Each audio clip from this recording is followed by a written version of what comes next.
Logs are going to be dropping this summer, bricks are becoming universal, and they're knocking down a building. This is your theme park news for the week of February 21st, 2024. Oh, hi there. It's been so long since we've talked. How are you? Oh, that's good. Oh, this? Yeah, I made some changes. Thank you for asking. Enough of the small talk. We've got to get to some headlines. SeaWorld has been around for 60 years and they're celebrating starting next month with their So Much More to See theme. I'm glad they're not going with their original theme. This tank is too small. The events kick off on March 21st, the day SeaWorld San Diego opened in 1964, which was 60 years ago, so I guess the math adds up.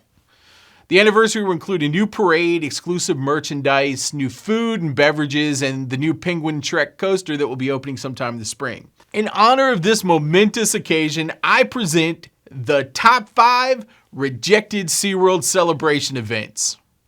Number 5, a screening of the documentary Blackfish. Number 4, complimentary flesh-eating bacteria. Number 3, buy one annual pass, get a free killer whale. Number 2, dolphin speed dating. And the number 1 rejected SeaWorld celebration event, catch and release tank fishing. Wait, why did I just get a cease and desist letter from David Letterman? Oh, because I stole that bit. Want to experience Universal Studios Hollywood but can't because you're an agoraphobic shut-in? Minecraft has you covered with their new Universal Studios DLC. The new content combines the legendary attractions of Universal Studios with all the brickness of Minecraft. Finally, a way to connect with your children without dragging them cross-country. And I'm sure it's network-enabled so you won't even have to be in the same room as them. In addition to the Universal Studios experience, they've also launched 4 additional DLC maps featuring Jurassic World, Minions, and How to Train Your Dragon. I've officially said the term DLC one too many times. I'm probably on some sort of watch list now. Let's not kid ourselves, I've always been on some watch list. You know that old Cajun saying, if the water's flowing, then that must mean an opening is near? That is absolutely the worst way I could have phrased that. The reimagining of Splash Mountain is nearly complete. Tiana's Bayou adventure is set to start welcoming visitors this summer at the Magic Kingdom. Inspired by The Princess and the Frog, the refurbished ride is set to open first at the Magic Kingdom in Orlando before opening later in the year at Disneyland Park. And that's not all, as Imagineering also revealed the gorgeous Tiana animatronic that will be featured in the new ride. Gone are the projection map faces that populates the Frozen Ever After and Seven Dwarfs Mine Train animatronics. This new AA figure is looking pretty smooth and impressive. A lot of people get bummed when their favorite attractions cease to exist, but you have to be excited to see something new take its place. And you have to be able to take comfort at the joy this ride is going to be bringing new kids and the kids that are in their 40s. That's why these parks are so magical, because they're constantly evolving with the times and converting generations of children that come through the gates into the next evolution of park fans. That's the real magic. I know it gives SeaWorld a lot of crap, but to their credit, they've done a lot of work to heal some of the bad practices they committed in the name of entertainment. Now they're working on sea life conservation and wildlife rehabilitation. It takes a lot of guts to admit that as a company, you've made such major mistakes. We can all think back fondly on rides like Confrontation and Splash Mountain. Progress is never going to be able to take our memories of what they meant to us. But they're also giving us new attractions so that we can make new memories. That's what makes these places special, and I, for one, can't wait to see what's next. Okay, rant over. Speaking of which, and I didn't realize that opening an unpopular attraction would lead to it being bulldozed within 5 years, news. Disney has filed permits to demolish the permanently closed NBA experience in Disney Springs.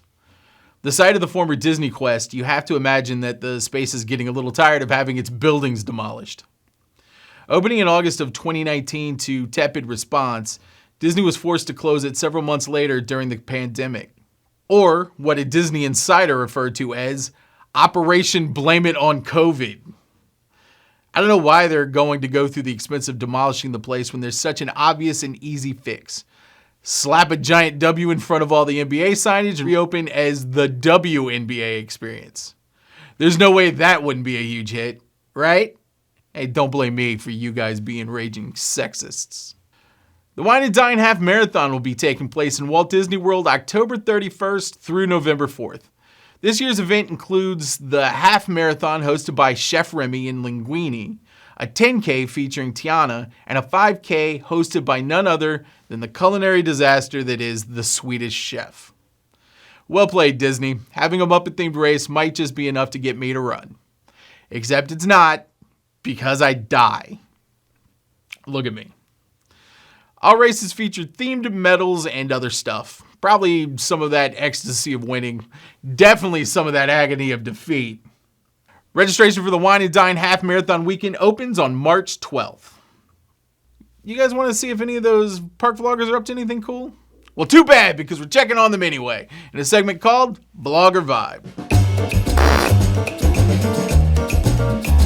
Alicia Stella doesn't need my help promoting her YouTube, but I'm doing it anyway because she's one of the best in the business. She's running through all the latest news on Universal Orlando's upcoming Epic Universe. How does she do the things she does? Oh yeah, the power of journalism. Check her out over at Theme Park Stop. Justin Scard is doing his Random Land thing at the Magic Kingdom. Even more specifically, he's hanging out on Tom Sawyer's Island. It's crazy to think that I haven't made the trip over to that island in almost 20 years, so it's great to see that someone still hangs out over there. And you can hang out with Justin over at Justin Scard. The Pew 2 are checking out the cheapest foods to eat over at Islands of Adventure. What are some of the best eats that won't break the bank? Want to know more and go see what's cooking over at the Pew 2. In honor of the news that Tiana's Bayou adventure will be opening up later this year, I dove into the Xverse to find some people commenting on the upcoming ride. Because I clearly hate myself. Let's respond to some random tweets. At French Corey tweets, I hope hashtag Tiana's Bayou adventure comes to SoCal's Disneyland. Well, you linked an article that tells you directly that it's coming to Disneyland. Like, you don't have to hope, you just have to read the article. Oh, that's my job? I have to read all the articles that you link and then summarize them? I'm not going to do that. I don't have time. Okay, fine. That article says that Tiana's is also opening at Disneyland. There, you did it. Compromise my values. At mtardy32 says, yeah, hashtag Splash Mountain had over 68 animatronics, and this downgrade wreath theme will only have 17. Not exactly something to be excited about. We get it. You hate something. Don't you at least revel in the fact that you have something new to hate? I can't even get into it with this post because dude at mentioned Elon Musk. Good luck on that hashtag Save Splash Mountain campaign. How's that working out for you? You saved it yet? At Bose Nixon writes, Tiana's Bayou adventure has no business being in Fantasyland in WDW. It's not even a Splash Mountain thing. Replace it or don't. Great, whatever. Couldn't care less. It has nothing to do thematically with the surrounding area and won't ever fit in. What am I even reading? I don't even know where to start with this. How can these adult people be so upset that they just start writing gibberish nonsense and try to pass it off as an opinion? Someone needs to check on these people.